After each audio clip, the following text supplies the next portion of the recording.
Smoke rises from what's left of this apartment building in the heart of Marseille. Firefighters have been working against the clock since the early hours of Sunday morning. It's at 1:45 that a violent explosion shook the street and caused this building to collapse. One of the few witnesses to the disaster is a corner shop owner who ran to the scene. I said to myself, there's a real problem here. This isn't normal. So I closed up and saw people running and smoke because it's really just opposite. So I ran across before the firefighters, before anyone else, and I started trying to get rid of some of the pieces to see if there were people I could pull out, but it was impossible. Everything had collapsed and we couldn't save anyone. The main challenge for emergency workers is the fire burning underneath the rubble.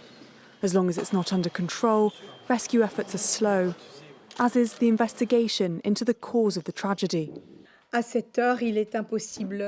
this time, it's impossible to tell you what the causes of this explosion are, because the expert we've appointed hasn't been able to access the site yet, given the risks, because the situation isn't under control. In its fall, the apartment block also tore down 2 adjoining buildings, including this one, which can be seen on this photo, which collapsed early on Sunday.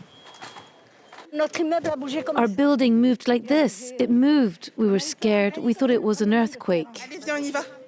It's a dangerous domino effect for rescue workers and residents. Dozens of flats in the street have been evacuated as a precaution.